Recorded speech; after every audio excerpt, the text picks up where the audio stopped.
Bueno, ¿estamos? Vamos a dar inicio a la actividad de hoy. Bienvenidos y bienvenidas. Les queremos contar, para quienes tienen contacto con la asociación por primera vez, que la APPG es la Asociación Argentina de Psicología y Psicoterapia de Grupo. Funciona hace más de 65 años y desarrolla actividades en diversas áreas. Entre ellas está el área científica, de la cual forma parte el ciclo de Pensando lo Vincular, ciclo que nos convoca hoy, y que tiene actividad los primeros y terceros viernes de cada mes. Desde el área asistencial ofrece tratamiento psicológico y actualmente, por la situación sanitaria, está ofreciendo asistencia gratuita online a profesionales de la salud. De hecho, está trabajando con un grupo de residentes en un hospital de la ciudad de Buenos Aires. En el área de docencia también tiene una oferta de cursos y posgrados. Entre las actividades, les queremos contar también que el lunes inició un curso, el lunes 29 de junio, un curso Dislocaciones de Género, Perspectivas Filosóficas y Estéticas para un Pensar del Cuerpo, a cargo del doctor Pablo Farneda. El próximo lunes también va a estar iniciando el seminario El Pensamiento Clínico Político de Félix Guattari, a cargo de la doctora María Laura Méndez. La mesa del Pensando lo Vincular de hoy se llama Perspectiva de Identidad de Género, Camino en Construcción. Para la misma contamos con la presencia de Martín Boy, sociólogo de la UBA, doctor en Ciencias Sociales e investigador adjunto del CONICET, docente en la carrera de Sociología de la UBA y de Trabajo Social de la Universidad Nacional de José C. Paz. Sus temas de investigación se vinculan con los conflictos urbanos derivados de las variables de género y sexualidad, y el acceso a la salud de la población travesti y trans del noroeste del conurbano bonaerense. También es integrante de la organización Capicúa Diversidad. También nos acompaña Daniela Ruiz, directora de la Asociación Civil Siete Colores Diversidad, capacitadora nacional del Ministerio de Desarrollo Social de la Nación, docente en la ciudad de Buenos Aires de teatro, activista, antirracista y transfeminista. El chat, les comento que el chat queda abierto para que vayan volcando comentarios y preguntas que van a ser tomadas luego para el intercambio. Bueno, le damos la palabra a Martín Boy.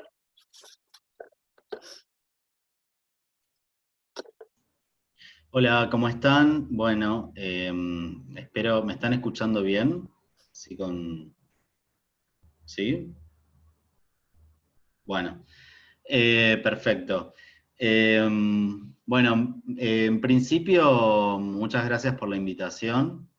Es la primera vez que doy una charla en esta organización, así que en esta asociación, así que bueno, espero que sea la primera de tantas otras. Y lo que preparé para el día de hoy tiene que ver con los resultados de un proyecto de investigación que dirijo en la Universidad Nacional de José C. Paz desde finales del año 2015, en el que se recuperan algunos de los resultados que tienen que ver con el acceso a la salud de la población travesti y trans en 4 partidos del conurbano bonaerense, que son José C. Paz, Pilar, San Miguel y Malvinas Argentinas. Desde finales de 2015 estamos haciendo trabajo de campo con el equipo de investigación y estamos entrevistando a personal de salud, desde el de seguridad que te atiende en la puerta del hospital, hasta cirujanos y cirujanas. Y también estamos entrevistando a personas travestis y trans que acceden a estos centros de salud, que van desde salas barriales hasta hospitales de complejidad. Bueno, les voy a compartir una pantalla, porque preparé un PowerPoint. A ver, acá estamos.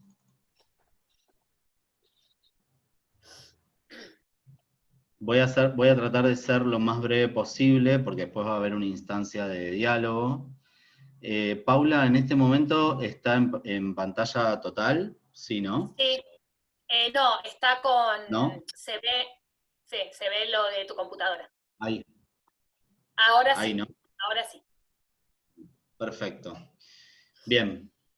Bueno, empezamos entonces. No sé qué tan al tanto están de algunos rasgos que tiene la Ley de Identidad de Género que fue aprobada en Argentina. Solo voy a recuperar algunos rasgos centrales, seguramente Daniela después va a profundizar porque es muy importante en lo que tenga que ver con este camino de instalar la identidad de género como, digamos, como un tema central. Yo lo voy a abordar desde los ámbitos de salud. Bueno, principalmente la Ley de Identidad de Género Argentina fue aprobada en el 2012. Es resultado de la presentación de un proyecto, bueno, el proyecto que fue aprobado porque hubo varios proyectos en discusión, pero lo interesante es que fue elaborado desde las organizaciones de la sociedad civil, luego en alianza con dirigentes, con autoridades, con legisladores y legisladoras, quiero decir, y algunas de las características centrales que hacen de esta ley, quizás hasta hoy en día, la ley más progresista de identidad de género en el mundo, tiene que ver con que fue la primera, en 2012, en despatologizar el acceso a la salud de la población travesti trans. Es decir, que una persona travesti o trans en la Argentina no va a tener que acreditar ningún diagnóstico, no va a tener que ser rotulada bajo ninguna categoría diagnóstica para acceder a un derecho vinculado a la salud. Eso fue un paso muy importante. No exige que ningún tribunal de expertos y expertas acredite que una persona sea trans o no para poder acceder a derechos, y otorga principalmente dos grandes derechos. Uno es el cambio registral, eso es la posibilidad de cambiar mediante una declaración jurada tu documento nacional de identidad, para empezar rectificando tu partida de nacimiento, más todos los documentos que vengan después. Y por el otro lado, un acceso gratuito a la salud en los tres subsistemas que tiene la Argentina, que son las obras sociales, la salud pública y las empresas de medicina prepagas, y sin costos, digamos. La ley lo que dice es que las personas pueden acceder a tratamientos específicos que esta población requiere, que principalmente son tratamientos hormonales y, y cirugías sin ningún tipo de costo. Bueno, eso es básicamente las características centrales y los derechos que otorga. Lo que a nosotros nos interesaba en el proyecto de investigación que dirijo desde la universidad es ver cómo se aplicaba, 8 años después de la aprobación de la ley, en territorios concretos la ley. Es decir, qué visión tenía el personal de salud sobre las personas travestis y trans, cómo estaban pensando la identidad, la corporalidad, etcétera, etcétera. Y lo que nosotros queríamos saber era principalmente qué pasaba en el momento de la consulta. Ahí lo que verán es el título del proyecto de investigación, que se llama Población Trans y Acceso a la Salud post Ley de Identidad de Género, Avances y Limitaciones en el Conurbano Bonaerense, 2018-2020.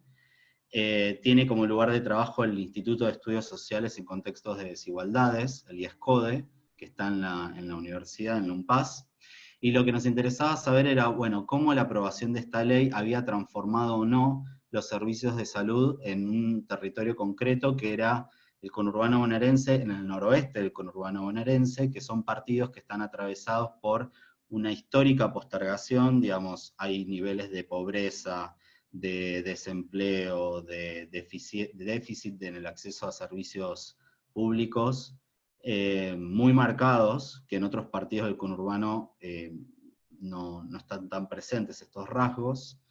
Y bueno, nos interesaba saber, bueno, cómo una ley progresista podía, y tan revolucionaria si se quiere, podía aplicarse en contextos olvidados, contextos territoriales olvidados. Bueno, una de las cosas que empezábamos a dar cuenta es que, por supuesto que también en este tema, la Argentina funciona a diferentes velocidades. Digamos, no es lo mismo un centro de salud que está en un lugar central, digamos, por ejemplo en la ciudad de Buenos Aires, pero en un lugar central de la ciudad de Buenos Aires, que un hospital que está ubicado en José C. Paz, por ejemplo.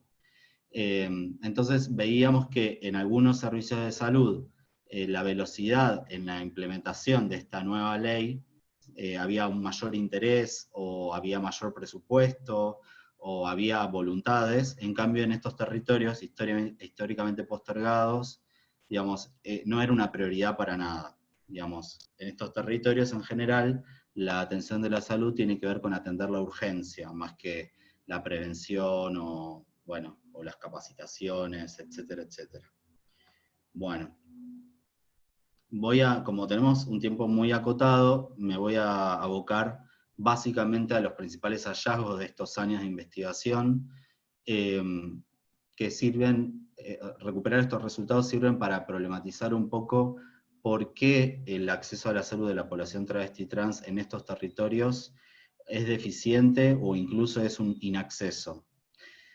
Bueno, por un lado, lo que detectábamos en las entrevistas a personal de salud es que sigue habiendo una perspectiva de salud biologicista, es decir, entender que la salud, entender el cuerpo como un conjunto de órganos que deben responder con una determinada función, y que cuando esa función no está funcionando, para la redundancia, normalmente entre comillas, hay que intervenir, ¿no? Eso quiere, tener una visión biologicista de la salud es no dar cuenta de que el cuerpo también es una construcción cultural, que la construcción del cuerpo responde también a una construcción identitaria, que hay un contexto socioeconómico atrás de cada una de las personas y que hay una historia personal. Entonces, todo eso que nos aporta más la corriente de salud colectiva, la concepción de la salud biologicista lo obtura, ¿no? Entonces, las personas que van a atenderse son un cuerpo, que es un conjunto de órganos, que tienen que responder en tal dirección. Bueno, por otro lado, otra de las dimensiones que aparecía en nuestro trabajo de campo, nosotros lo problematizamos del concepto de la heteronormatividad. Yo no sé qué tan al tanto están de este concepto. Básicamente lo voy a recuperar un poco rápidamente. La heteronormatividad es construir a la heterosexualidad como un destino inexorable, ¿no? Y que quienes tienen que dar explicaciones son aquellas personas que no responden a esta expectativa social. Pero la heteronormatividad no responde solamente a la orientación sexual de las personas. Dar por sentado que la otra persona con la que estoy trabajando, que estoy atendiendo, es heterosexual, sino que la heteronormatividad liga una corporalidad a una identidad. Entonces, lo que veíamos nosotros en los testimonios es que en el personal de salud era muy fuerte todavía la relación entre la genitalidad que tiene esa corporalidad a la que están atendiendo, atada con una identidad de género que el personal de salud le asignaba a la persona. Es decir, dicho fácilmente, cuando una persona tiene un pene, cuando su corporalidad tiene un pene, es interpretada como un varón. Y cuando esa corporalidad tiene una vagina, vulva y características que nuestra cultura entiende como femeninas, se piensa que es una mujer, ¿no? Entonces, otro concepto que aparece es que en los procesos de atención son procesos de atención sumamente binarios, ¿sí? Se piensa a la población dividida en dos grandes grupos. ¿Qué pasa cuando llega una persona trans o travesti a los procesos de atención, a los centros de salud? Esa regla cultural construida históricamente y políticamente, porque hay intereses por detrás, se quiebra. Entonces, ¿qué hace el personal de salud cuando no está esperando ese quiebre cultural? Y cuando no tiene una formación, cuando su mirada profesional no está entrenada para atender también a esa población. Bueno, ese también era uno de los obstáculos, ¿no? Por ahí ante la persona la trataban en femenino cuando era una mujer trans, pero cuando la paciente se iba, entre profesionales hablaban en masculino, ¿no? Y ahí vuelve a aparecer, claro, como esa persona que vino a atenderse tiene una genitalidad que culturalmente es leída como masculina, bueno, es un hombre, ¿sí? Entonces, ahí otra vez, en el cara a cara se respeta la identidad de la otra persona, porque la ley de identidad de género además eh, promueve el trato digno, que uno tiene que respetar la autopercepción de la otra persona. O sea, en el cara a cara eso se cumple, pero después profesionales ese criterio se borra, ¿no? Entonces vuelve el criterio biologicista, pene varón, vulva mujer. Bueno, por otro lado, otro de los obstáculos, que esto fue una gran sorpresa en nuestro trabajo de campo, nosotros esperábamos encontrarnos con lo biologicista, con la heteronormatividad, etcétera, pero nos encontramos con un problema que es aún mayor, que atraviesa estos territorios en los procesos de atención, que es el clasismo y el racismo. Hay una distancia socioeconómica y cultural muy grande entre el personal de salud y las personas que van a atenderse a estos centros, y entonces de diferentes maneras este personal de salud construye a este pobre que va a atenderse como un salvaje, un bárbaro o un negro de alma, ¿no? Esa categoría, o negro villero, esas categorías que tanto aparecen en nuestra cultura rioplatense, y más del Río de la Plata inclusive. Bueno, entonces por eso nosotros lo pensábamos como equipo como clasismo y racismo. Es decir, que esto ya no es algo que es pertinente para pensar la relación entre personal de salud y población travesti trans, sino que es personal de salud y población en general que va a atenderse a estos centros de salud. Esta visión desde el personal de salud es un obstáculo porque construye una diferencia cultural abismal entre un grupo y el otro. Digamos, esto imposibilita la posibilidad de desarrollar un proceso de empatía, por ejemplo. Y nos contaban en nuestro trabajo de campo de cómo los residentes que tienen que ir a estos centros de salud, que se los asignan, ven como un castigo tener que ir a estos centros porque les quedan muy lejos de sus casas, que en general residen en la ciudad de Buenos Aires, ¿sí? Entonces ahí también vemos que hay como una otredad muy marcada. Y después, por otro lado, lo que ahí figura como la dimensión D, tiene que ver con las resistencias que encontramos en los testimonios a las capacitaciones, por ejemplo, que cuando se trata de congresos o de jornadas vinculadas al descubrimiento de un nuevo virus o un nuevo tratamiento farmacológico para una bacteria, estoy inventando, o sea, todo lo que tenga que ver con la biomedicina está muy bien puntuado, que en general además se hacen en hoteles de muy alta gama, pero cuando las capacitaciones son sobre género, sobre derechos humanos, sobre diversidad sexual, no despierta tanto interés en este personal de salud, sobre todo de las ramas de las disciplinas más biomédicas, ¿sí? Siempre está la trabajadora social, la psicóloga, la socióloga, que trabajan en los centros de salud, y esos perfiles sí se interesan más, pero todo lo que tenga que ver con cirugías, con endocrinología, bueno, etcétera, etcétera, con tanto interés estos temas. Y además también hay una cuestión de género, digamos, quienes asisten a las jornadas de derechos humanos, de diversidad, de género en general, son mujeres, y los varones no asisten tanto. Y además hay otro tema, que eso ya es una disputa al interior del campo de la salud, que hay algunas disciplinas digamos, en los procesos de atención que tienen mayor jerarquía que otras, ¿sí? Entonces era fácil que las trabajadoras sociales se quejen de los cirujanos cuando las entrevistábamos, o las instrumentadoras quirúrgicas de los médicos, cirujanos, supongamos. Entonces, todas estas disputas que ya son previas a la ley de identidad de género y que no tienen que ver con los procesos de atención de población trans, también juegan un rol digamos, de dificultades para armar trabajos en equipo a la hora de, por ejemplo, atender a población travesti trans. Y preparé para hacerlo muy breve, dos testimonios que aparecen en nuestro trabajo de campo. Les voy a encuadrar un poco esta escena. No la lean todavía, espérenme. Es una paciente trans que llegó a una situación de cirugía porque tenía un traumatismo de tórax. Por supuesto que el personal de salud pensó que la había golpeado un cliente porque adjudicó que como era trans se dedicaba a la oferta de sexo en la ruta 8, que es la ruta que atraviesa estos partidos que les mencioné antes. Y bueno, a lo que hace referencia este testimonio es a lo que sucedía ahí, en ese momento de la operación, de la cirugía. Era la preparación de la paciente para esta cirugía.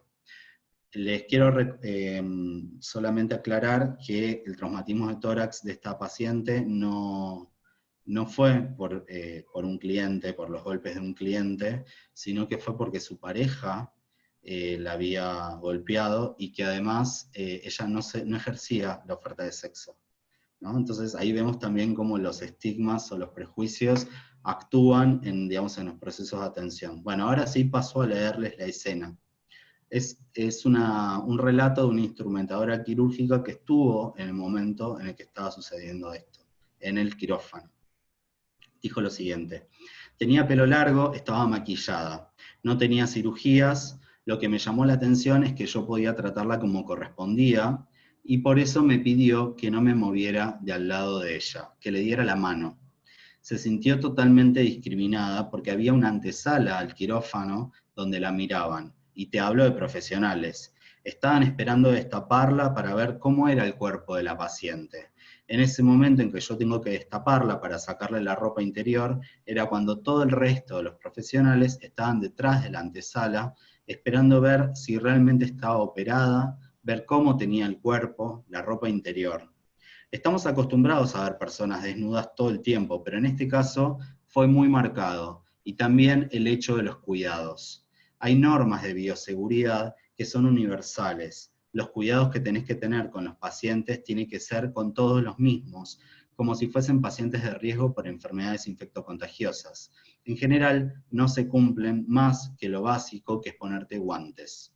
Cuando toca a este tipo de pacientes, se refiere a pacientes travestis y trans, se ponen todo: antiparras, doble par de guantes, siendo que en realidad tiene que ser así con todos. El modo de dirigirse al paciente ya es diferente. En el mismo momento en que estaban haciendo la cirugía, el cirujano le decía: quédate tranquilo, que no te va a doler nada. Entonces, puse entero esta escena porque me parece que tiene muchas cosas para trabajar. Primero, el tema de la afectividad, ahí lo fui marcando a la derecha de la pantalla, la afectividad que se construyó entre la instrumentadora quirúrgica y la paciente. Cada vez que la trataban en masculino, digamos, la paciente le apretaba la mano, ¿sí? O sea, estaba en un contexto de vulnerabilidad total por el dolor, y era su única forma digamos, de resistirse ante ese trato violento, porque es violento. ¿Sí? Esto es violencia, que además es ilegal porque no respeta lo que promueve la ley de identidad de género. Por otro lado, otro de los aspectos que hay es la exotización, ¿no? Convertir a una paciente trans a una corporalidad y una identidad que no responde al modelo heteronormativo, convertirlo como el bufón de los circos, ¿sí? El hazme reír, o lo que hay que explorar, investigar, porque es diferente a la norma. Bueno, ese proceso de exotización es lo que aparece también acá, cuando habla de la antesala, de ver si está operada, la ropa interior.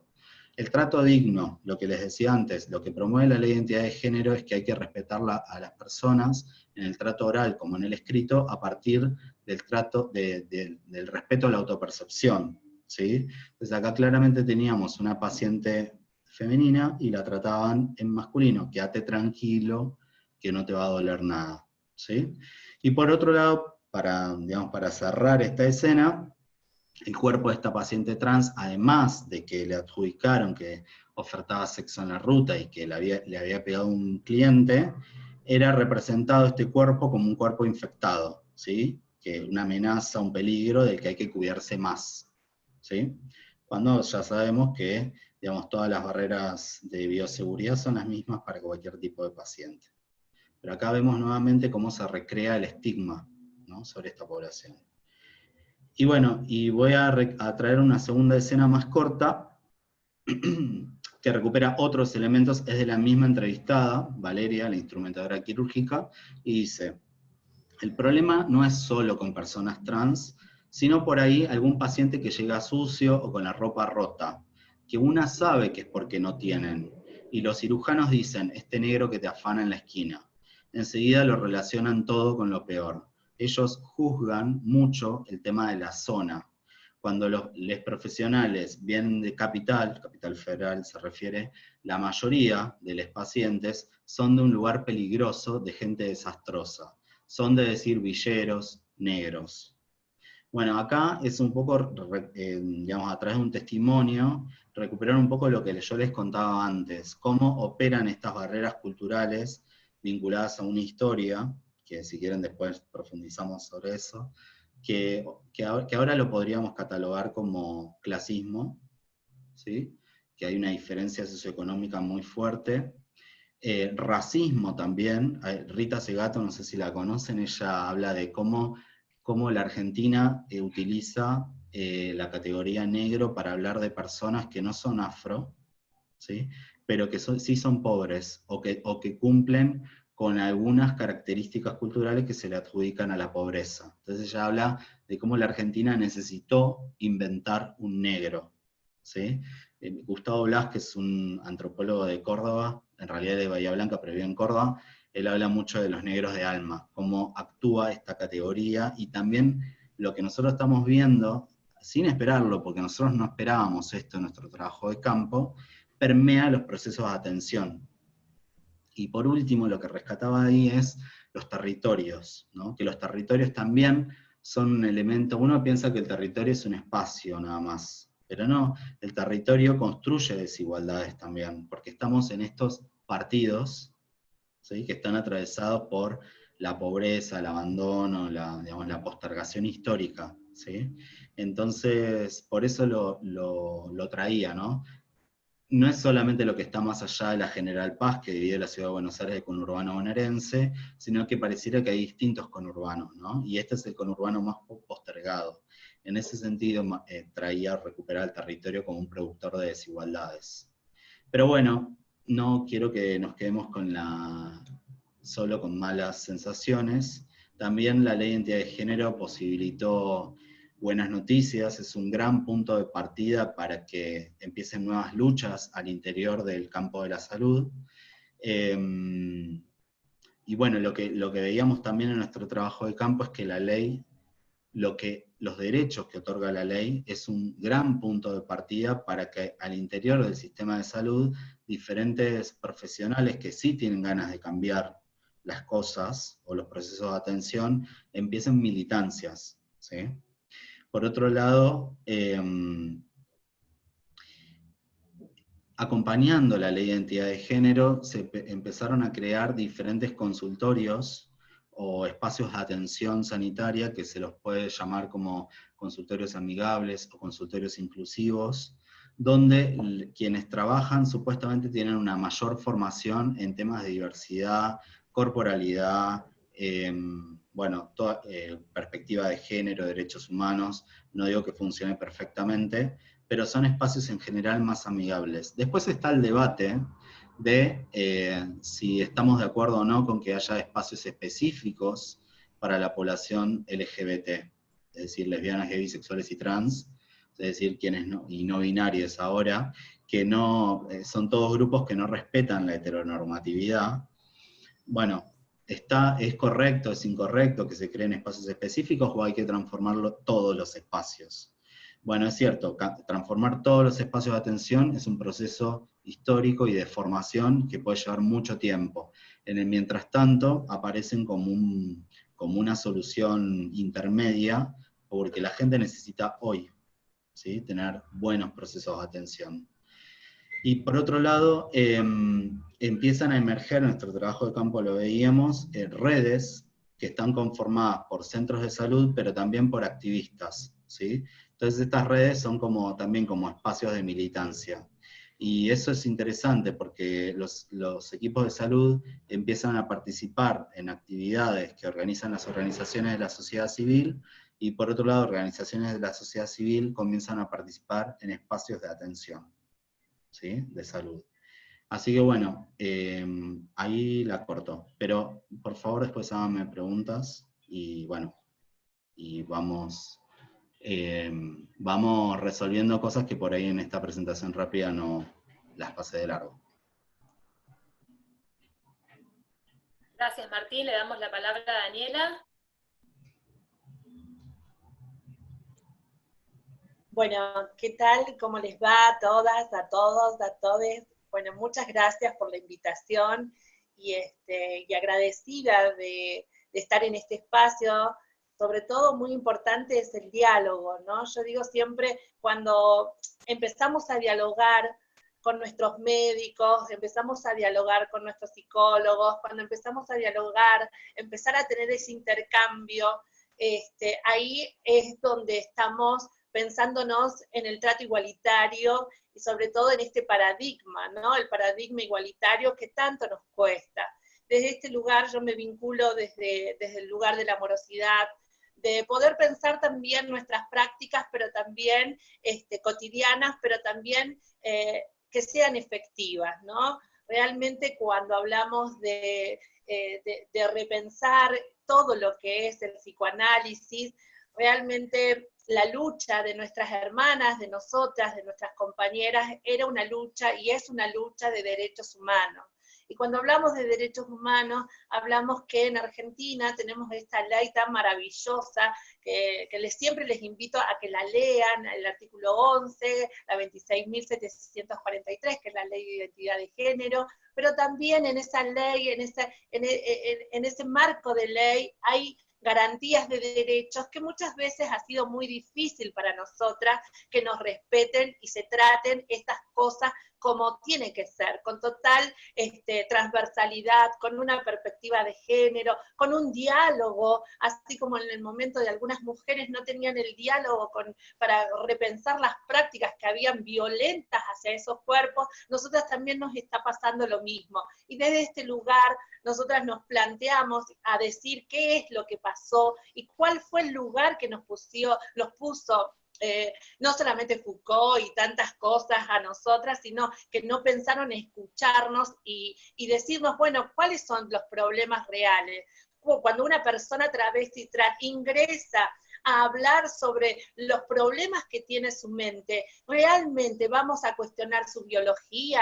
¿Vamos a cuestionar su racialización? ¿Vamos a cuestionar de dónde viene? ¿Vamos a cuestionar si es persona travesti o trans, o vamos a entrar a trabajar como tiene que ser, programado, dinámico, entendiendo todas unas situaciones sociales, culturales y políticas que fueron abargadas a ese cuerpo. Entonces, desde ese lugar, a mí me parece muy importante que todas las compañeras y compañeras que estamos acá podamos entender esta lucha, ¿no? Esta lucha viene de tres principios que ha tenido y que han cuerpos muertos en esa ley de identidad de género, que una fue la patologización, y la patologización que cuando nos estábamos en los calabozos, nosotras pensábamos, ¿por qué los médicos hoy cuando vamos al hospital o no pueden entrar, no pueden ver el cuerpo travesti? No se atreven a pensar el cuerpo travesti como es. Entonces, desde ese lugar nos parecía importante despatologizar, y uno de los puntos que tiene la ley es esa, ¿no? Que sabemos que la ley, una vez puesta, muchas veces la práctica a nosotras, las activistas, nos cuesta un montón llevarlo porque es la panacea, ¿no? Porque es abrir todos los consultorios y empezar a repensar las prácticas, y nos cuesta mucho y estamos todo el tiempo hablando respecto a esto, pero también nos parece muy importante entender que también estaba la criminalización. Y sabemos bien que en Argentina hemos tenido prácticas criminalizantes, patologizantes, que te llevaron al loquero, como mal llamado lo decían, para matarnos. Lo hemos visto. Hay historias de compañeras y compañeras que han pasado esta situación. Entonces también nos parecía que iba a la mano de esto. Y otra cosa era la estigmatización, ¿no? O sea, hay mucho estigma respecto a esto. Realmente yo les voy a contar un poquito. Yo vengo de la provincia de Salta, soy la mal llamada la negrita de mierda, como me dijeron muchas veces. Realmente también tengo esta cuestión de haber estado en zona roja, de haber estado luchando por mis derechos, de estar peleando por la ley de matrimonio igualitario, la ley de identidad de género, peleándome por mi derecho mismo a repensar este lugar que realmente hoy me pone a pensarme en este teléfono y poder hablarles a los psicólogos desde el lado humano, desde el lado colaborativo, ¿no? Y cuando hablo de esto, hablo que mucho me interesa hablar principalmente porque desde muy pequeña mi familia, mi madre y mi papá me llevaron a una psicóloga. Y cuando la psicóloga que estaba ahí en el hospitalito, ese hospitalito de la ciudad de Salta, entro a esa psicóloga, que ella me recibe con todo ese peinado, con ese maquillaje, con esos lentes, que se baja y me mira y me observa, y me dice, y yo con ese temor y miedo de repensar qué me iba a decir, yo más pícara, más viva que ella, me mostraba esas imágenes, y yo veía las mariposas, y yo decía que eran los murciélagos, que eran totalmente lejanos a mí, porque sabía muy bien que ese lugar no era tan, para mí, ¿no? No era tan amigable. Y hablo de amigable porque cómo era la manera que veían a esa niña travesti, a ese cuerpo travesti, que realmente esa psicóloga hizo un mal diagnóstico y le dijo a mi mamá y a mi papá, sentada al lado mío después de 3 meses, que fumaba, me miraba y decía, me veía jugar y veía las acciones y yo transformándome en algo que no era. Cuando entraba a ese lugar, hacía todo lo que parecía un hombrecito para que ella no entienda, no comprenda, porque mi temor era que me castiguen. Realmente ahí ella hace este diagnóstico y dice, mire, este chico no tiene solución, a este chico nació puto, así se lo dijo, porque realmente también esas violencias y esas prácticas de no pensar en los derechos de los niños, también es una práctica que se tiene del adultocentrismo, ¿no? Entonces dijo así, y mi mamá y mi papá le dicen, pero ¿qué hacemos? Y mire, no sé, llévelo a Gendarmería Infantil. Me llevaron a Gendarmería Infantil porque pensar en la biología, pensar en el binarismo, pensar en que vos vas a estar con más hombres, te vas a hacer más hombre, pensar que era lo mejor porque es el mandato de la masculinidad, realmente es muy triste. Yo viví esa situación de esa psicóloga, ese diagnóstico que me dio, que me llevó a Gendarmería Infantil 3 años, todos los sábados y domingos, para mí era una tortura, porque me pegaban con la pelota todo el tiempo, y me ponían en el arco y me golpeaban, veían mi cuerpo, veían esa Daniela ahí, y ese mandato en la masculinidad no lo perdona. Y así, como hasta el sargento, allá en la provincia de Salta, todavía sigue siendo moralista, costumbrista, religiosa, y todo lo que nosotros sabemos de Salve María, me decía a mí que bueno, que yo realmente era la que estaba mal. Realmente no lo entendía por qué tanto castigo hacia ese cuerpo, tanto castigo en la biología, tanto castigo en pensarme como yo pensaba desde niña.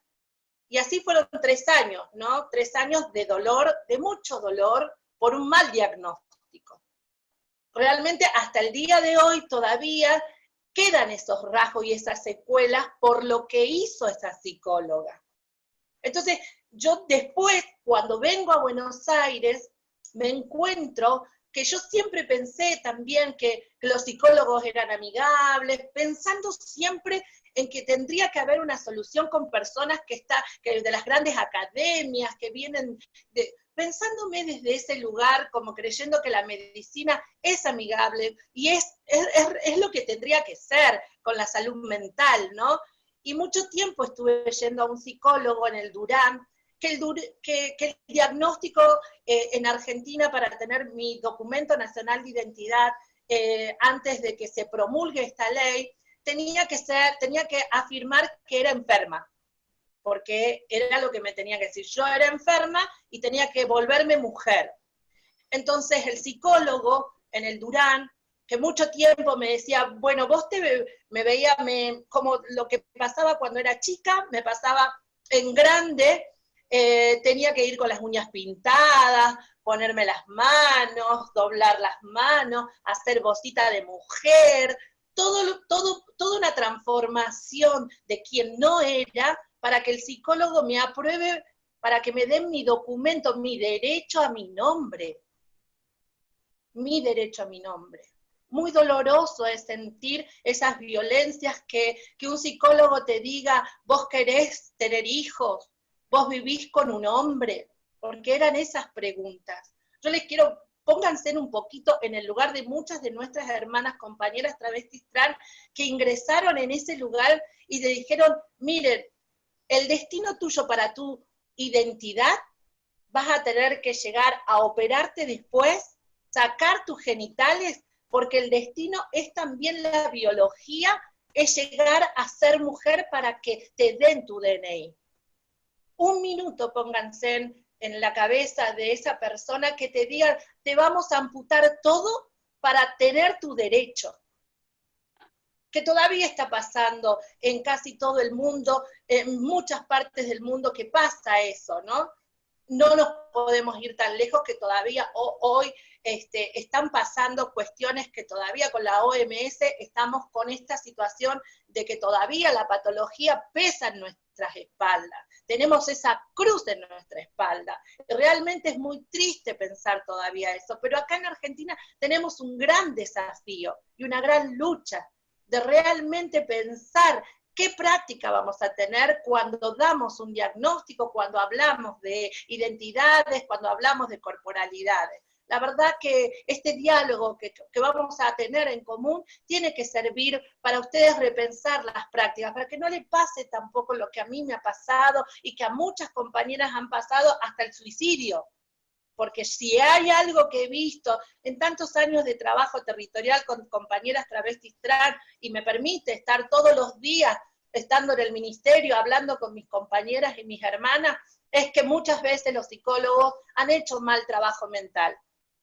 Y yo me tomo la autoridad de venir a reclamar eso también, pero a dialogar en ese aspecto, porque realmente se necesitan buenos formadores, pero también se necesita en el campo dejar de repensar estas prácticas, que estamos culturalmente cubiertos con tanta heteronorma, cisnorma. Sí, es verdad, necesitamos psicólogos y psicólogas, psiquiatras que sean travestis trans, que sean de géneros diversos, para poder empezar a trabajar desde adentro y romper este paradigma, ¿no? Romper este eurocentrismo, romper esta academia que muchas veces es biologicista y es así, y realmente es muy triste venir a decir esto, porque también desde este lugar, yo con cuerpo racializado, con este cuerpo travesti con silicona, con esta mentalidad crítica a venir al sistema, ha sido también pensar qué prácticas tenemos en las academias y quiénes son los formadores de esto, ¿no?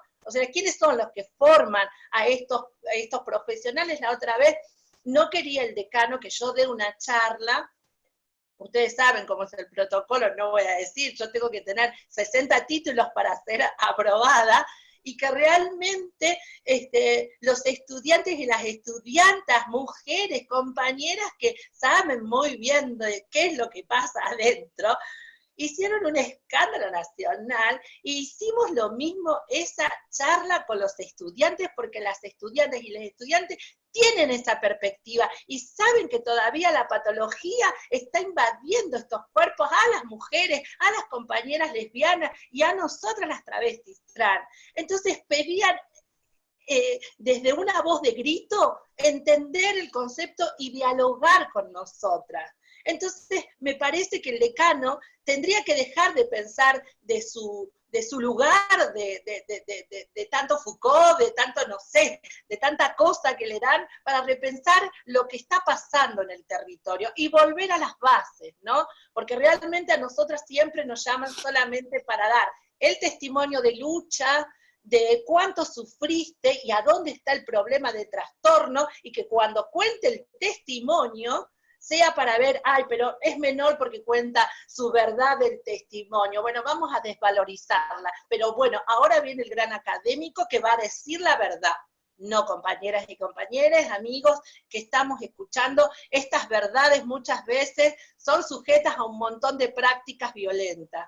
Entonces, el diálogo tiene que ser en común acuerdo para poder cambiar este paradigma. Realmente también me pongo a pensar cómo vamos a tener que empezar a trabajar con las personas intersexuales, cómo vamos a empezar a trabajar con los objetivos principales de cambio, ¿no? Y creo que este día, yo siempre les digo esto a las compañeras, es un cambio de forma de pensamiento. Hoy, en un ratito, el presidente con el Ministerio de Géneros, de Mujeres y Diversidades están por presentar un protocolo, ¿no? de esto de lo que va a ser las violencias hacia las personas. Y estuvimos trabajando las organizaciones para poner también todo esto y que sea transversal con una perspectiva clara de género a la identidad de género. Por eso yo propongo también que abrimos este panel para poder dialogar, para poder tener este diálogo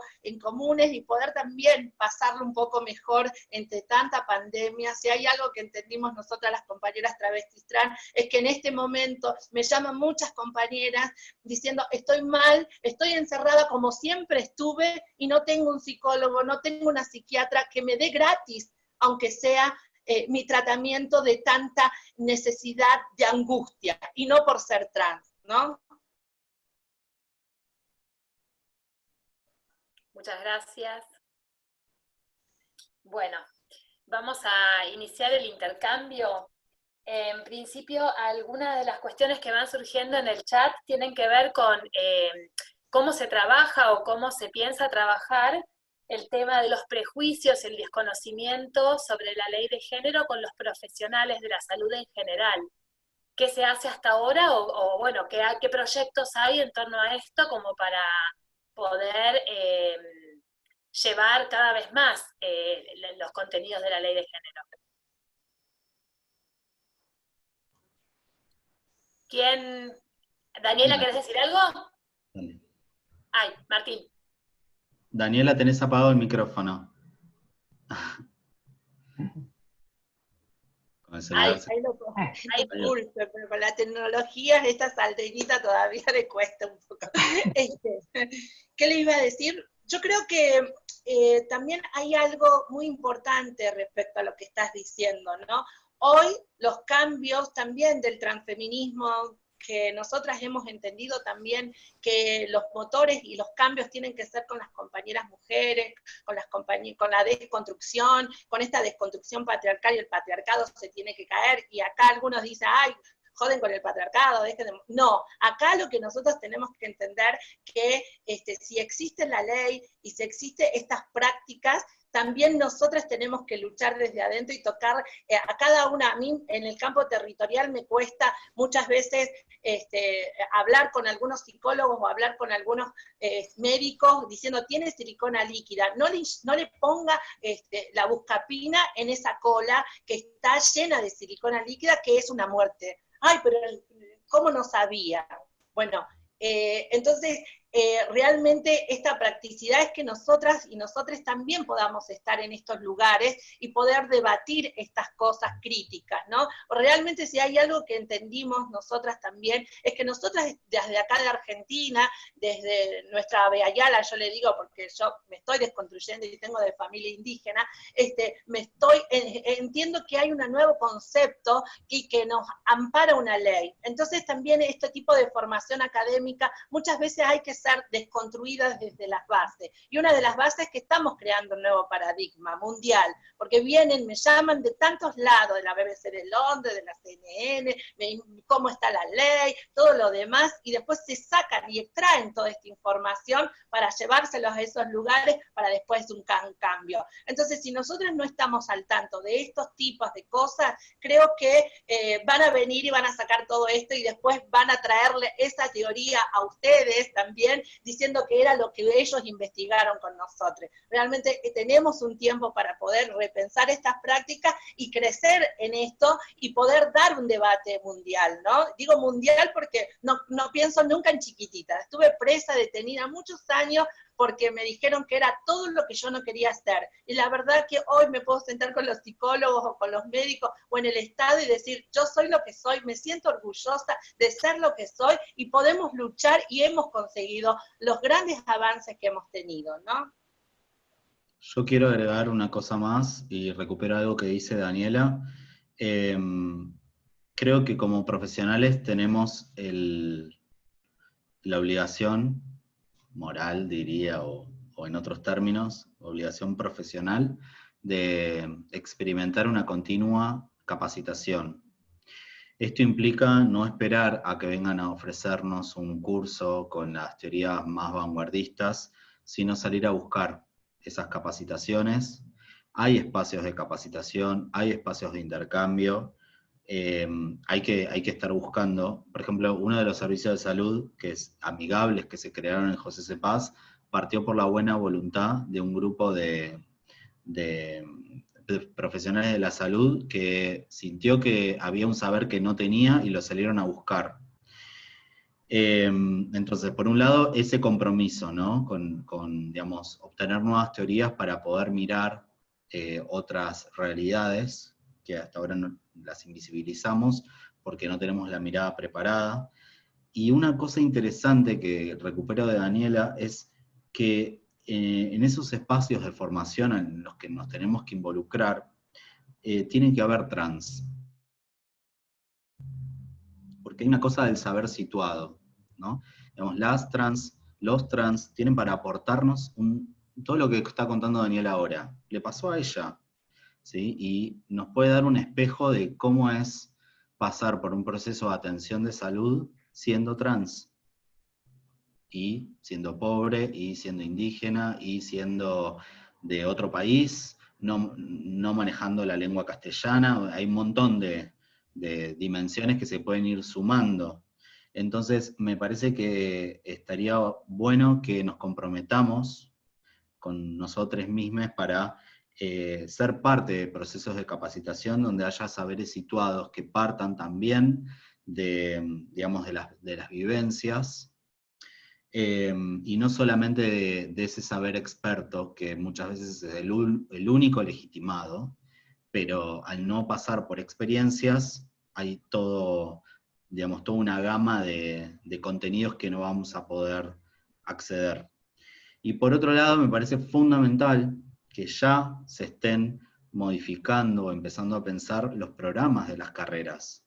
Porque si nosotros vamos a estar capacitando a las personas que hoy ya están atendiendo en los hospitales, no sé, que tengan 30 años de servicio, 20 o 5, no importa, si la fábrica de cabezas, que son las universidades, o profesorados también, y empecemos por la secundaria, y si podemos por el jardín de infantes, como dice la ESI, mejor. Pero digamos, si no modificamos la fábrica de cabezas, siempre vamos a estar trabajando sobre lo que ya está mal construido, ¿sí? Es mucho más fácil construir sanamente desde las bases que actuar sobre lo que ya está aprendido con H y sacarlo, ¿no? Digamos, sacarnos las capas de las cosas que tan bien sabemos, porque así nos las enseñaron, es más difícil que empezar de cero con un nuevo contenido curricular. ¿Sí? Entonces me parece que las capacitaciones también depende de la buena voluntad que tengamos, depende también de que las asociaciones de la sociedad civil u organismos públicos propongan, pero también depende de modificar las fábricas de cabezas. Bien. En la línea esta, hay quienes preguntan en el chat, la presentación de Daniela, dijimos que era trans, feminista, y hay algunos que quieren escuchar un poquito más ampliado esta idea, Daniela.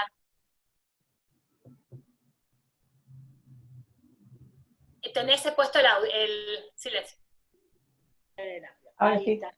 Bueno, nosotros también desde el travestismo, desde la lucha de las travestis, que esta lucha es histórica, ¿no? No es que nació la ley de identidad de género y salieron todas las travestis y salió todos los niños trans, las niñas trans, y todo fue como, ay, bueno, Travalandia. No, nosotras tenemos una historia política del travestismo, de la lucha de derechos humanos.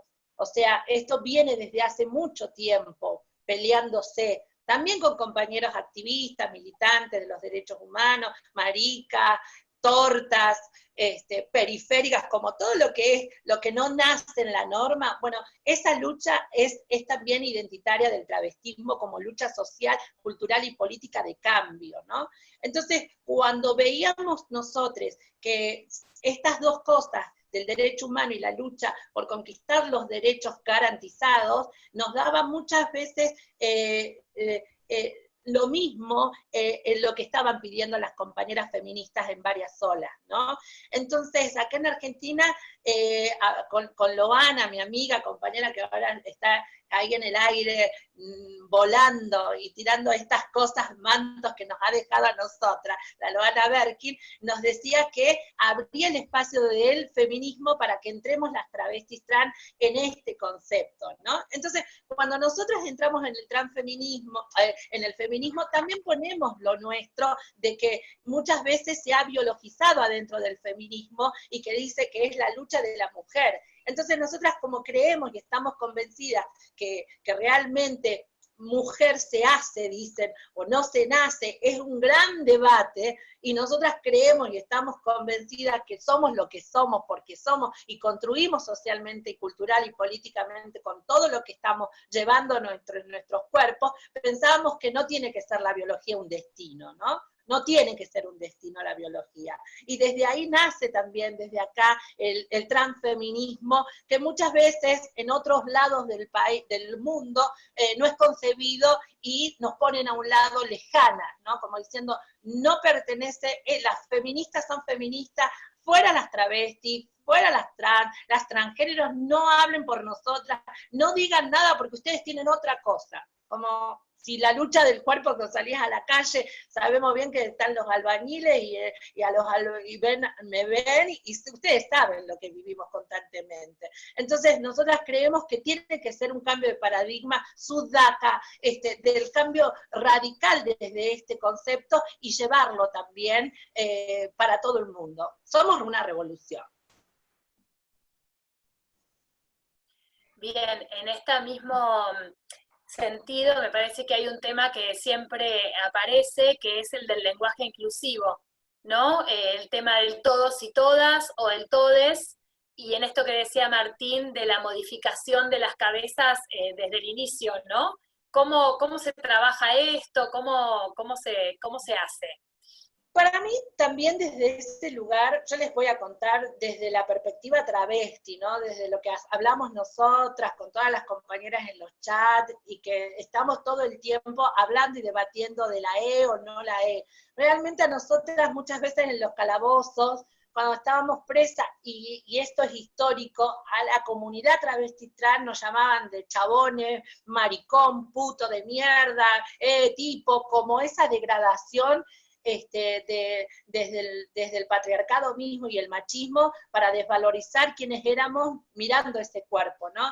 Y realmente muchas compañeras dicen, bueno, yo soy A, ¿viste? Porque también está el debate ese, ¿no? Porque realmente también, yo luché tanto para que me llamen de A, ahora te tengo que llamar de, porque cuando se ven a una compañera travesti trans le dicen, o vienen y me dicen, ella, y yo le digo, no, llamame ella, que me costó mucho para que me llegue a ella. Imagínate vos que ahora me venía a decir que soy ella.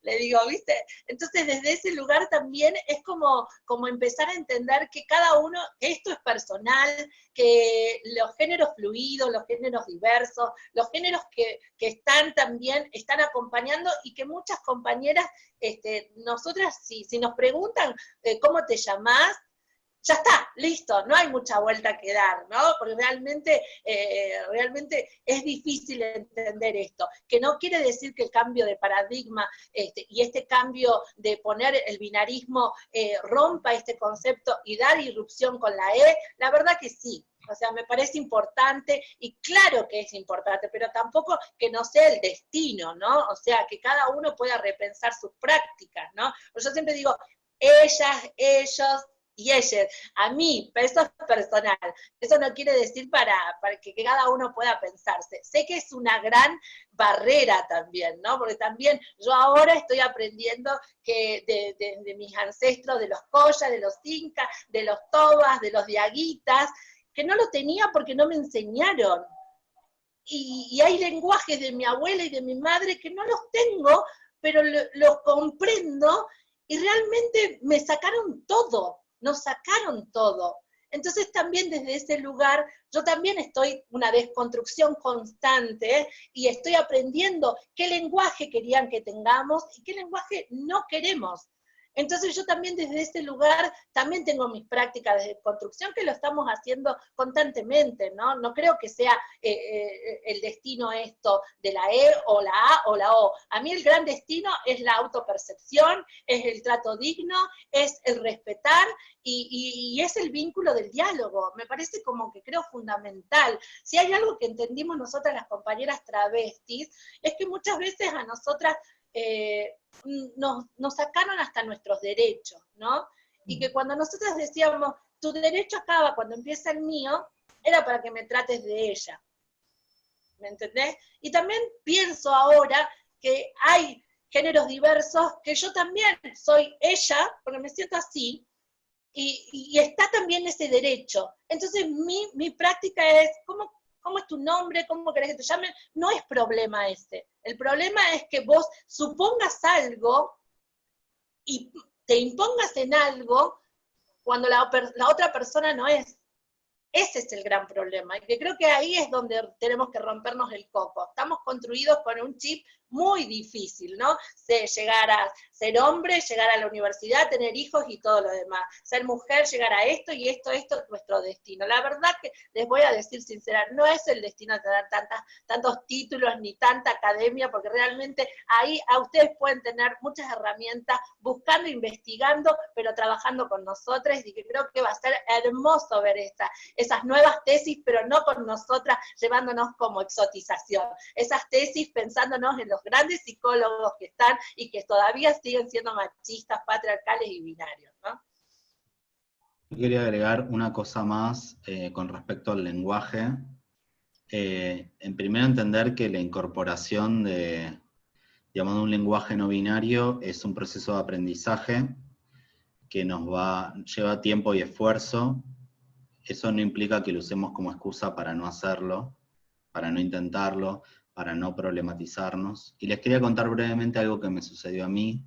Yo antes pensaba que el lenguaje, digamos, la forma en que uno se refería, yo usaba, les hablo hace 6 años atrás, el plural masculino, o 7, 8, no sé, y pensaba que no era tan importante, porque de última yo sabía cuáles eran mis convicciones, mis posicionamientos, etcétera, mis compromisos políticos y éticos. Pero una vez estaba dando clases en la UNPAS, yo doy clases en trabajo social, y eran todas estudiantes mujeres, y estaba yo. Y en un momento dije nosotros, y fue corporal la sensación, porque fue eso, no fue otra cosa, fue una sensación de incomodidad, de cómo yo que era uno, me estaba imponiendo sobre todo un grupo que eran 30, ¿sí? Y que en realidad estaba nombrando a esa situación de una manera que ellas no estaban. Entonces, a partir de ahí, de esa experiencia que fue corporal, entendí realmente esto de que el lenguaje produce realidad, ¿sí? Y que entonces en ese sentido nos tenemos que, me parece a mí, en mi posicionamiento, nos tenemos que digamos, comprometer con esta situación, respetando siempre la autopercepción de la que les hablaba Daniela y yo antes, abriendo la escucha, teniendo mayor sensibilidad, ¿sí? La escucha es muy importante. Y, digamos, y en ese sentido de que el lenguaje produce realidad, si nosotros nombramos al mundo de una manera distinta, probablemente podamos empezar a ver cosas que nuestra mirada hoy, como está armadita, bien binaria, no está encontrando, ¿sí? Entonces, en ese sentido, bueno, me parece importante interrogarnos. Sí, en todo esto que están diciendo como marco, me parece que podría ser interesante, Martín, esto de profundizar en lo del clasismo y racismo que mencionabas antes, en esta invención del negro. Sí, bueno, es todo un debate. ¿Quieren Paula, estás proponiendo que recupere un poquito de dónde viene ese debate? Sí, un poquito, lo que a vos te Bueno, parezca pertinente en función de cómo viene. Daniela quiere decir algo. dale. Ahí. Bueno, para todos los que quieran entrar en Identidad Marrón, pueden hacerlo. Estamos trabajando sobre, sobre la discriminación y la violencia hacia algunos cuerpos y hacia algunas pieles, ¿no? Estamos nosotras las compañeras, los compañeros de nuestros antepasados, de nuestra sangre indígena, hemos visto palabras que no se ven en Argentina, palabras que no se escuchan, como ser una de las grandes barreras que es repensar el color, porque aunque no entramos en el colorismo, hay cuestiones racistas que existen en Argentina. Y una de las grandes barreras también que ha sido y ha determinado estos tipos de prácticas es que por qué muchas veces en las cárceles la mayoría de nuestras compañeras, las que están presas, travestis, trans, son racializadas. Son compañeras indígenas, son muy parecidas a mí, tienen rasgos indígenas, son compañeras que realmente vienen migrantes desde los Andes, como vengo yo y como muchas venimos, y no hay nombres para eso. Y no hay prácticas que hablen respecto a que hay racismo en Argentina todavía. Y existe ese racismo cuando nosotras entramos, cuando yo entro, suponete, a un lugar, a un boliche, mis compañeras que son blancas entran fácilmente al VIP y yo no entro, porque no está permitido mi cuerpo entrar por mi color de piel. Y esto no es para entrar en el colorismo, es para hablar estas prácticas que muchas veces se toma cómo es el cuerpo, ¿no? Cómo se toma el color de piel, qué color tengo. Y siempre se puso para el lado de decirme negra, negra de mierda, puta traba de mierda, me dijeron negra de mierda. Entonces yo siempre decía, yo no soy negra, yo soy indígena y tengo, y a mí me está haciendo un trabajo, reconocer todo mi trabajo de la descolonización, como están diciendo, y que desde este lugar también trabajar en las prácticas del racismo que existe estructural. Este racismo estructural en Argentina que ha sido, y lo vemos en las grandes academias, yo entro al Congreso, todos son blancos. ¿Y por qué esas prácticas no están nuestros pueblos argentinos que supuestamente que están crisol de raza? ¿Dónde estamos? Estamos en el baño cuando voy al Congreso. Estamos en lugares que realmente también han determinado un lugar estructural para nosotros. Está en mi madre, que nunca la patrona le pagó los aportes, que es racializada mi mamá, y realmente nunca le pagó los aportes y hoy tiene problemas de reuma y ella todavía no entiende lo que fue y la violencia que hubo sobre ese racismo estructural en Salta por ser descendiente pura de indígenas. Entonces, ahí no nos queremos ver entre nuestro espejo. Y esto tiene que ver también como práctica transversal en esta perspectiva, ¿no? Esta perspectiva que muchas veces nos han inundado de Europa, nos han inundado de cosas de lo más lejano de los barcos, y yo la verdad que no vine de los barcos. Yo vengo desde otro lugar, y realmente soy argentina, y el taxista me dice, pareces exótica, tenés rasgos venezolanos, vos no parecés de acá, como no pensar algunos cuerpos que estén y que son parte de esto. Soy actriz y la verdad que en el campo de la actuación la racialización es muy fuerte, invade mucho la violencia, no solamente la identidad de género, sino también hacia mi color. Y realmente duele repensar que muchas productoras me dijeron, no das para el perfil porque sos muy morochita, o sos cobriza, o tenés rasgos que no es lo que para ser una Andrea del Boca. Y yo digo, pero yo actué, yo trabajé, yo estudié, no, pero no das ese perfil.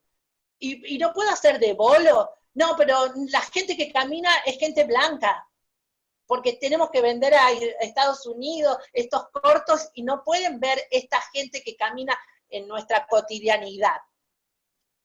Entonces ahí también hay unas prácticas muy fuertes de violencia que ejercen hacia nuestros cuerpos, ¿no? Y más una travesti racializada. Realmente, si ustedes supieran, las compañeras, los dolores y el dolor de poner estas palabras y decir, vengo de este lugar, también la colonización nos barrió todo, nos sacó todo. Entonces, desde nuevo, es como agarrar de todo esto y decir, y reivindicar nuestra cultura y empezar a poner palabras, ¿no?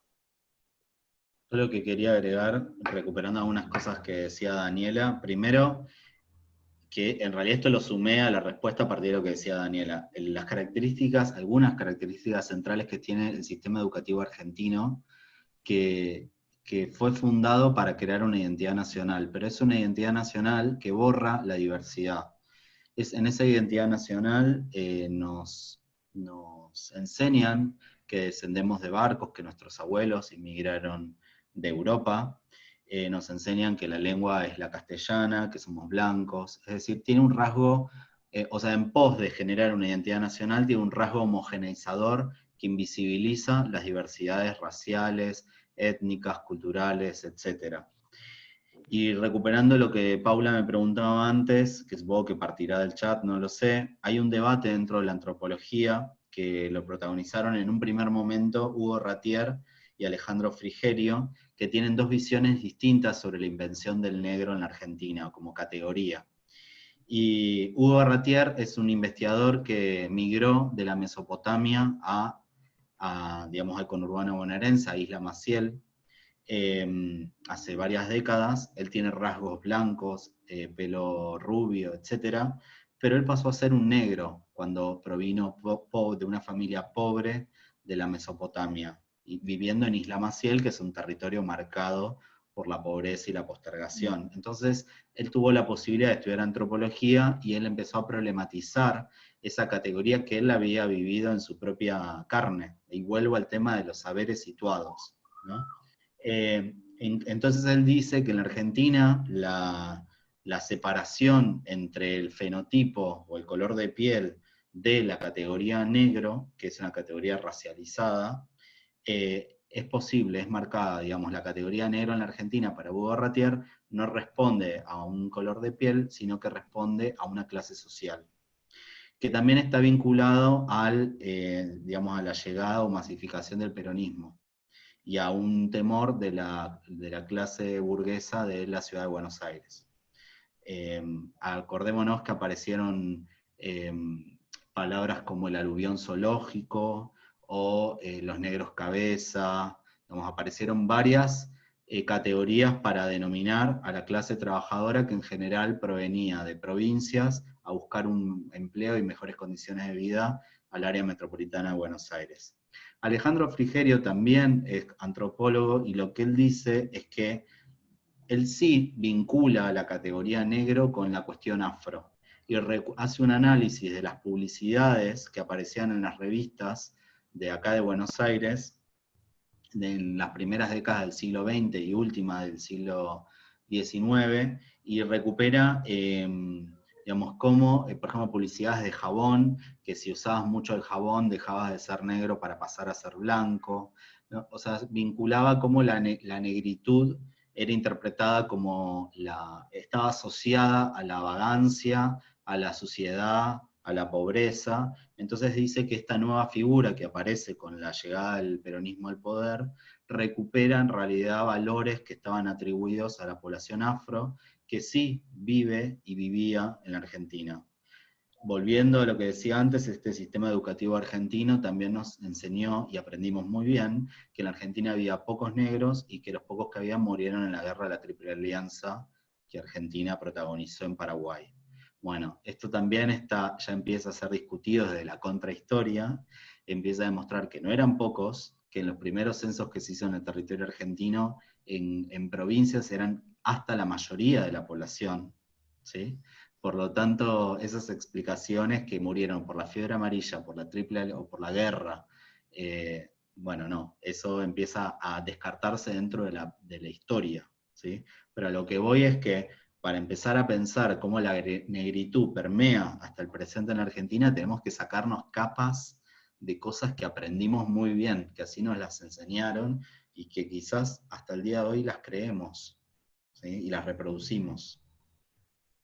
Bueno, espero haber recuperado algo. Si quieren pueden buscar a Hugo Ratier, a Alejandro Frigerio, o sea, sus publicaciones, alguna mía que recuperó los aportes de ellos, y bueno, y también a Rita Segato, ¿no? Por supuesto.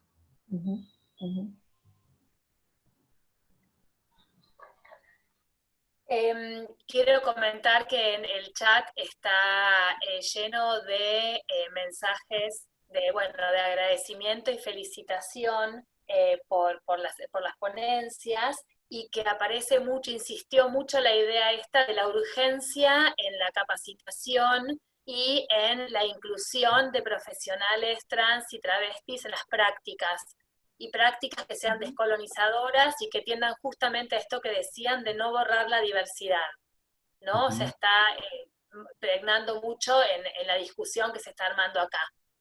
Bien. ¿No? También preguntan si se podría desarrollar un poquito más algunas especificidades en relación a lo travesti, a lo trans. Ahí.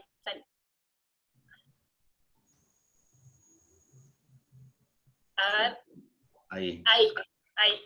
Especificidades respecto a lo travesti trans, en cuanto a que Como por fuera de la lucha política, digamos, y de las protestas políticas. Así surge sí, la pregunta. Sí. Hay varias cosas para hablar respecto a eso, muy largo podría ser el tema de cuestiones de nuestra comunidad fuera de lo político, ¿no?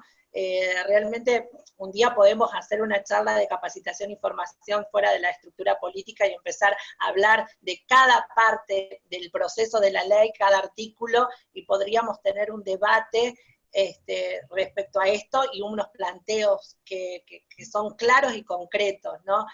Una de las cosas más importantes, que no lo digo no solamente por la ley, ¿no? Sino también de lo que nosotras reclamábamos, digo, como un tutor fue la ley para nosotras, fue la autopercepción. Y voy al punto 1, 2 de nuestra ley, ¿no? Lo que es la autopercepción. Y creo que esto siempre les digo a las compañeras y a los profesionales, ¿qué es autopercepción para ustedes? Realmente es algo básico, tan simple, tan lindo de autopercibirse y autodefinirse, que realmente muchas veces en la psiquiatría me preguntaban y me decían, si yo todos los días voy al Ministerio de Desarrollo Social de la Nación, voy, entro, hago mis quehaceres, como cualquier otro ciudadano, y estoy segura de quién soy, ¿tendré un problema psicológico por ser trans, travesti? Algo básico. Ahí creo que es el gran debate que también podríamos meter en la investigación y en esto de repensar nuestras prácticas. ¿Dónde estuvo mi error de haber entrado y ser quien soy y ser feliz quien soy? Porque si hay algo que me siento feliz y orgullosa de ser esta travesti, ¿no? Entonces, si sé quién soy yo, y estoy tranquila con quién soy yo, y no tengo ningún tipo de problema. Es más, les invito a hacer como, ¿cuál es el problema? ¿Dónde radica el problema? Algo simple, que muchas veces los estudiantes, las estudiantes de psiquiatría, escuchaban estas palabras y se retorcían diciendo, no, ya está, no hay mucha más vuelta que dar, porque comprendemos y entendemos algunas cosas ahí, en lo que está diciendo, si la persona se autopercibe como quiere. Entonces, esa cosita tan simple y tan compleja para algunos, para nosotros nos rompe el paradigma.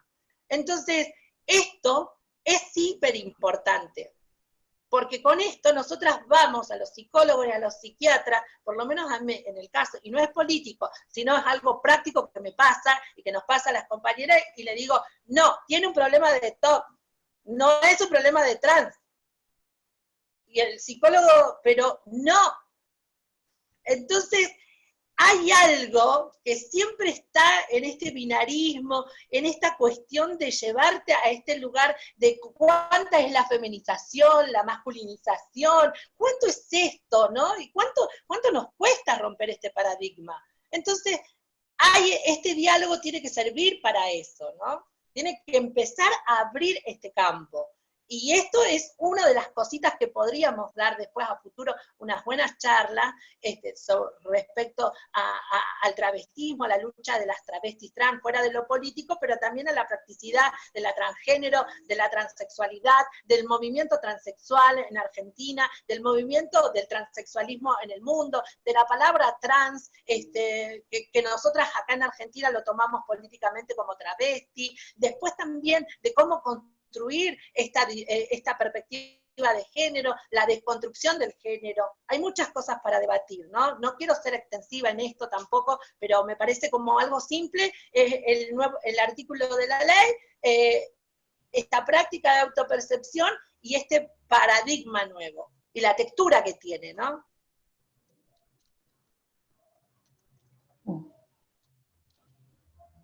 Y para seguir profundizando un poquito por fuera de los ámbitos de salud, digamos, desde que apareció la ley y con toda la lucha que llevó a la ley y demás, ¿qué cambios se pudieron ir percibiendo como en el clima social en relación a la mirada sobre la población?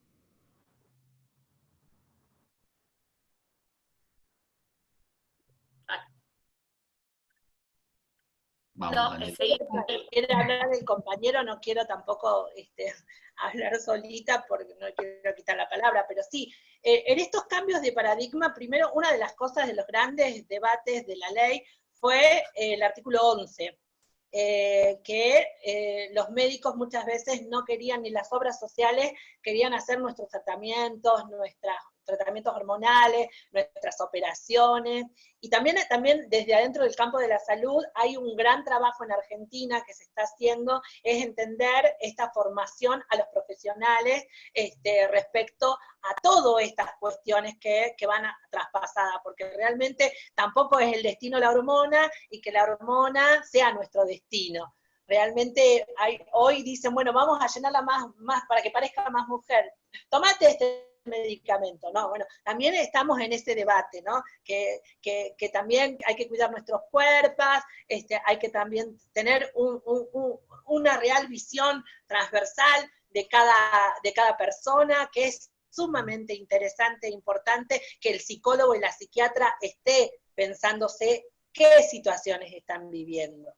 Porque también ahí tiene que ver esta transversalidad en esos cuerpos o en esas compañeras que van y que realmente algunas veces no lo entienden, pero saben que hay un constructo social que las oprime a tener las hormonas femeninas.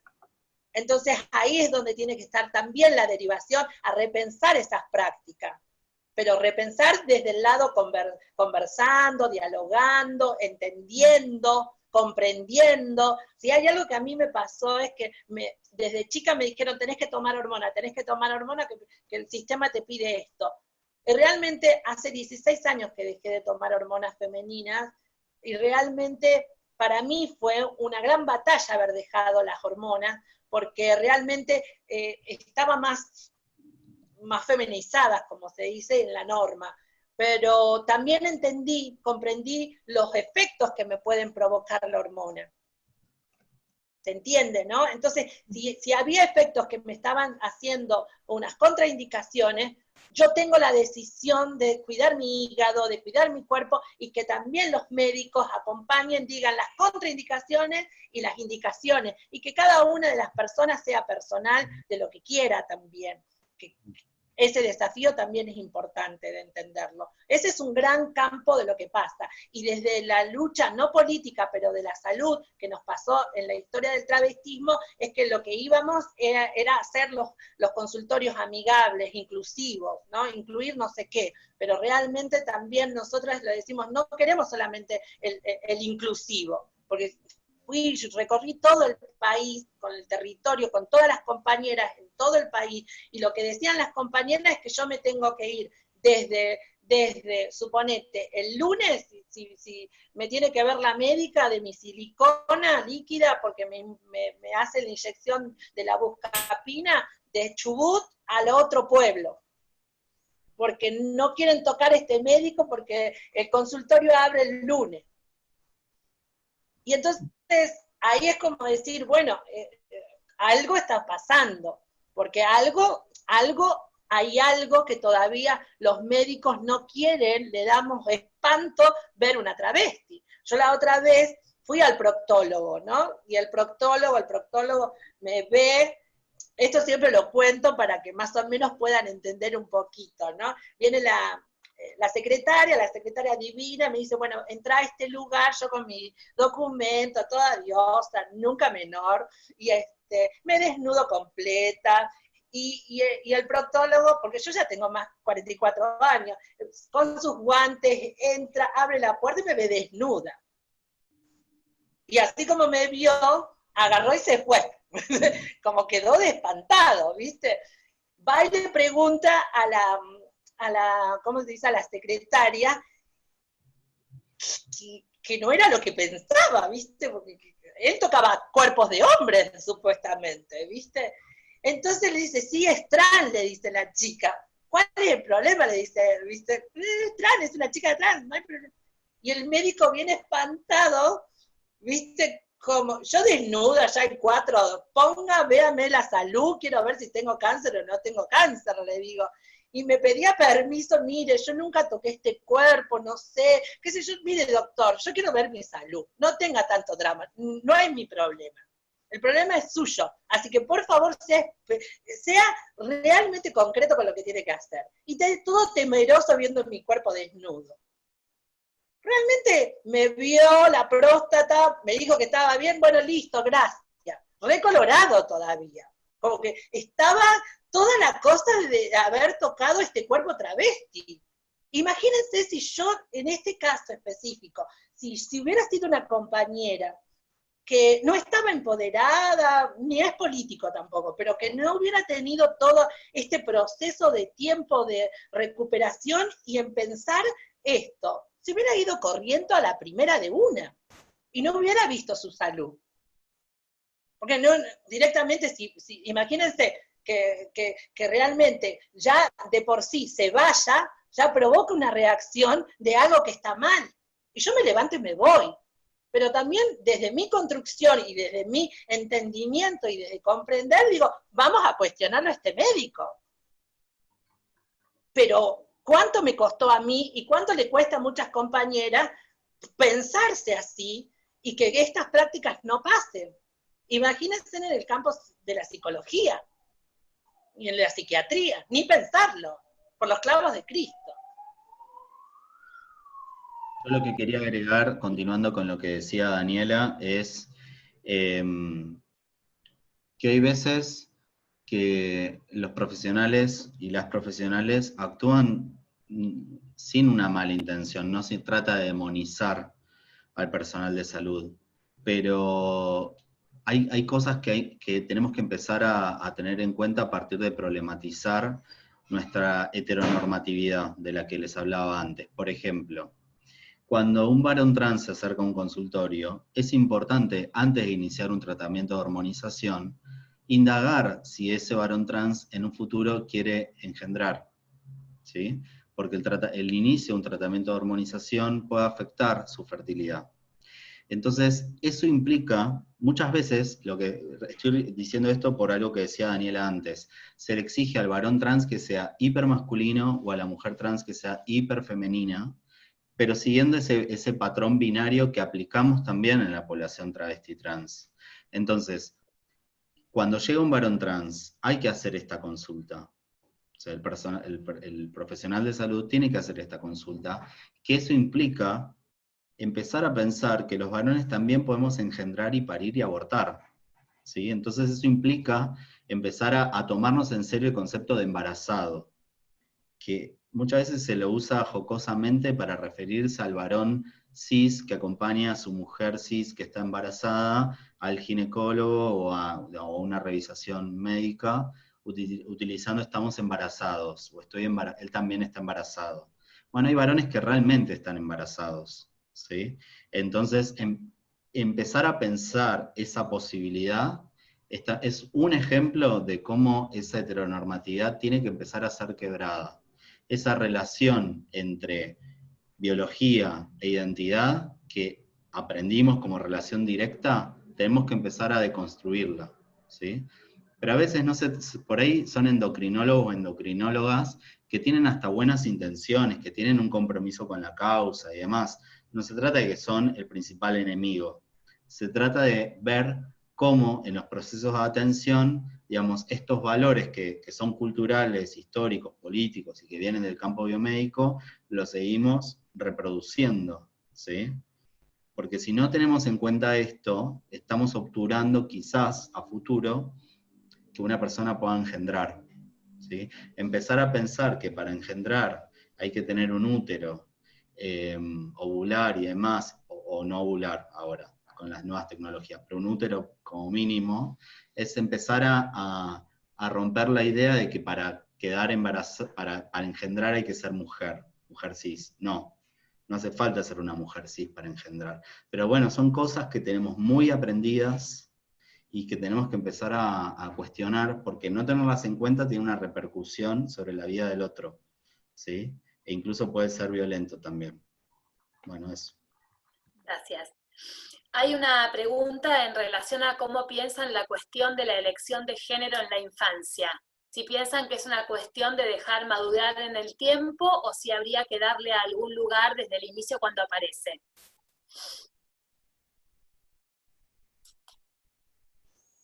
Mati. Ahí está. La verdad que hoy nosotros en América Latina tenemos un gran debate respecto a esto con los antiderechos, ¿no? No voy a mentir ni decir que es un gran debate que está teniendo sobre con mis hijos, campañas con mis hijos no te metas, que le estamos inyectando hormonas, que realmente vienen por la ideología.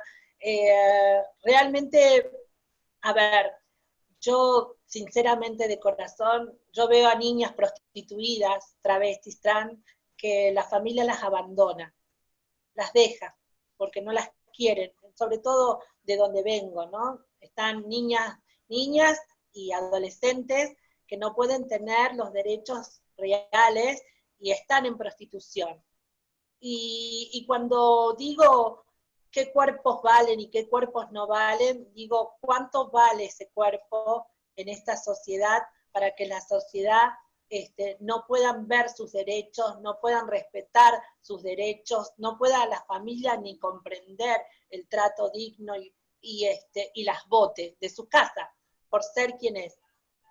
Realmente también es un gran trabajo que tenemos que hacer en todos los campos, porque sabemos bien que este promedio de vida que a muchas hermanas y a nosotras nos pesa es hasta los 40 años, ¿no? Entonces, si vamos a hablar de travesticidios y transfemicidios, y vamos a hablar si nuestras niñas o nuestras niñas están en el campo de la prostitución, si vamos a hablar de la estructura, de lo que está pasando, de esto, de ponernos a nosotras solamente como cuerpos en prostitución, también hay un gran debate porque el 80% de nuestras compañeras está en prostitución, y desde temprana edad. Y nuestra percepción de nuestro mundo es cuando somos niñas, es repensarnos y preguntarnos quiénes somos. Algo tan básico, algo tan simple, algo tan respetable que tendría que ser, no lo es. Entonces, creo que ahí es donde se define todo lo que implica una niña o un niño trans y sus derechos, ¿no?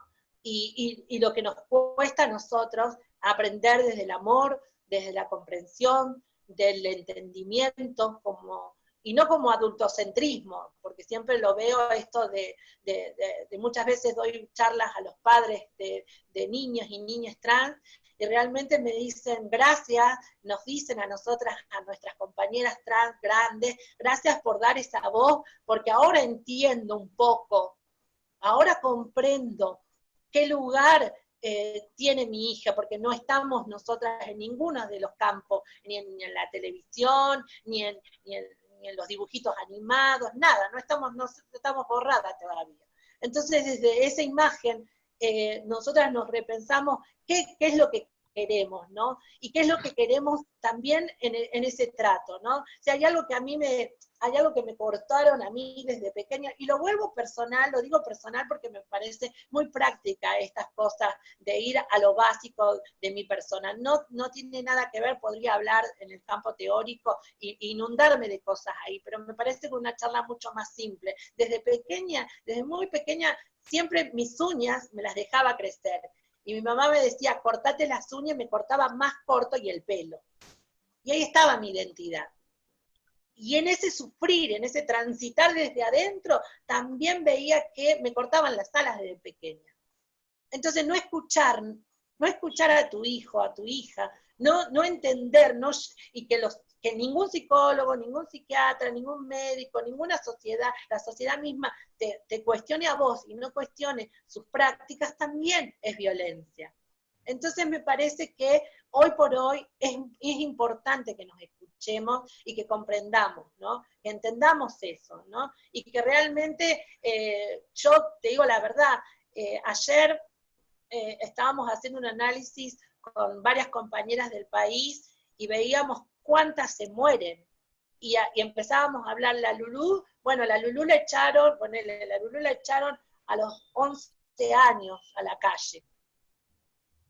¿Por qué? Bueno, no, porque su mamá no la quería, la expulsó, porque parecía maricón, tuvo que estar en la zona roja, en la ruta, y vos decís, ¿qué pasa ahí alrededor? ¿Cuánta construcción social hay de violencia para que no se pueda hablar de estos temas? Y nosotras estamos haciendo esa reconstrucción de la memoria, escribiendo nuestras cositas para hablar de lo que ni en la teoría está. Entonces, es difícil también evaluar y decir, se murió porque se le reventó la silicona, o se murió por VIH, se murió por esto, por lo otro. Es difícil porque de atrás hay un trasfondo muy profundo de las infancias, de las niñeces, perdón, y que esas niñeces no fueron respetadas, ¿no? Y que tenemos una ley avanzada, una ley hermosa, que de la ley de protección a las niñas, que no tampoco es contemplada, ¿no? Martín, Sí, quería agregar una idea más en esta necesidad de acompañar estas infancias. Bueno, ya quedó claro con el testimonio de Daniela y con, digamos, un montón de informes, y ustedes seguramente se dedican al campo PSI, lo saben también, que la familia, digamos, no siempre es un espacio de contención y acompañamiento y demás, pero cuando suceden esas situaciones es muy importante que el sistema escolar, a través de la implementación efectiva de la Ley de Educación Sexual Integral, la ESI, aprobada en el 2006, pueda incorporar valores que tengan que problematicen el binarismo y que empiecen a incorporar en el imaginario la posibilidad de ser trans.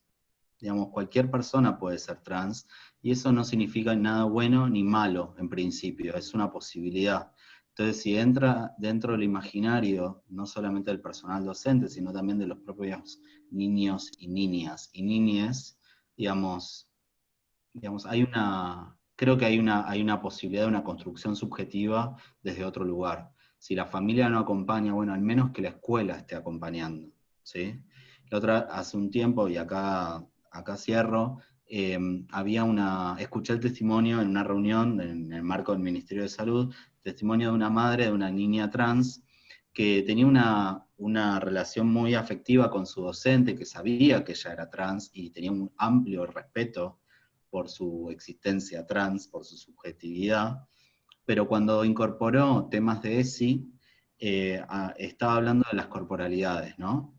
Y presentó dos filminas, el aparato reproductor masculino, el aparato reproductor femenino, y la nena no estaba en esas posibilidades. Entonces la nena sale, que la quería mucho a esa docente, digo, estoy trayendo el afecto todo el tiempo, acá porque no se trata de demonizar a la docente, esa niña sale a su casa, llega llorando a su familia, habla con la mamá y le explica que ella no existía. Dice, yo no existo, yo no quiero volver a la escuela. ¿Sí? Entonces, implica que digamos que revisemos muy fuertemente cómo en las sutilezas aparece la heteronormatividad, el binarismo, porque lo que producimos en las personas que no se ajustan a ese binarismo y no tienen por qué ajustarse, es fuerte subjetivamente, ¿sí? Entonces, si la escuela logra acompañar todos estos procesos, estas niñeces, estas infancias, bueno, ¿cuánto mejor sería? Y esto último que decís, Martín, va de la mano con una última pregunta que hay, que dice si se estudia la influencia de los padres en la identidad de género en la infancia. Yo no sé si se estudia, seguramente sí, pero los padres y madres, lesadres, siempre intervienen en nuestros procesos de construcción subjetiva, en todos los ámbitos. ¿Por qué no pensar que en el género también? Igual ojo con la pregunta, no sé a dónde va, pero si estamos pensando que una existencia trans depende de cierta formación familiar y demás, ahí estamos rozando otro problema, ¿sí? Lo mismo a mí me parece muy importante también marcar que por lo menos Gaby Mancilla, mi hermana del corazón que está en Infancias Libres, trata estos temas con familiares y hacen reuniones, nos invitan a nosotras, dialogamos con los padres, está la concientización del diálogo y que realmente, si bien podemos llevarlo al campo teórico, también la practicidad de comprender la estructura de lo que nos pasa tiene que ser acompañado con nosotras, ¿no? Entonces, creo que para mí ha sido muy mágico ir a ver 180 padres que vienen con sus hijas y les hijas van a jugar y después les di clase de teatro y jugamos a un montón de cosas con los compañeros y después estaba con los padres y los padres dialogaban de estos con nosotras y con los compañeros trans. Y con psicólogos, sociólogos, que siempre somos muy amigables en eso, ¿viste? Entonces estaba el vínculo, estaba eso, ¿no? Y yo para cerrar, yo les quiero agradecer, porque quiero agradecer a Edith, quiero agradecer a Beatriz, quiero agradecer también a Dolores, a Sara, a Susana, bueno, a Paula, porque nos han dado este abrazo a nosotras y podemos hablar y podemos estar acá en este ciclo, que para mí es un ciclo hermoso y maravilloso, y agradecerle también al compañero de Capicúa, que realmente siempre está y que para cualquier cosa que necesiten voy a estar a su disposición. Bueno, gracias Daniela por tus palabras. Quiero agregar una cosita más que me hiciste acordar. En Capicúa, bueno, la mitad de la organización es trans y tengo 2 compañeros que son varones trans y fueron a un evento organizado por Gabriela Mancilla y ellos salieron muy emocionados porque vieron cómo los niños y niñas trans estaban jugando entre sí y claro, les hizo recordar su propia infancia, que ellos siempre pensaron que eran ellos solos y que ellos eran el problema.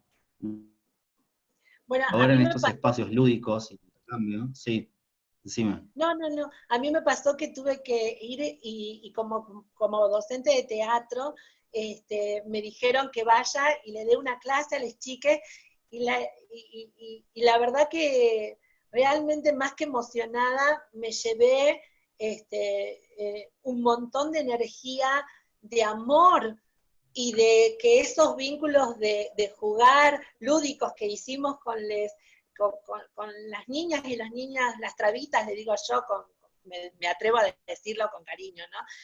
Jugar a la mariposa, jugar al gusano, jugábamos a todos, soñábamos, y que veían también algo positivo, de un cuerpo positivo, no sé si docente, porque yo no, eso del tema de la docencia y todo lo demás también tengo mis cuestiones, pero realmente en el juego del teatro, después los padres vinieron y dijeron, vimos una docente teatral, trans, que estaba jugando con nuestros, y vinieron contentos. Entonces, ¿cuánto nos falta que un psicólogo o una psicóloga estén ahí en los consultorios y que debata estos temas, ¿no? Estos temas que son tan profundos, pero también con esta participación. Y vamos a ver si puedes también ser decana de las universidades. Yo voy por todo, si no, nunca chiquita. Bueno, muchísimas gracias.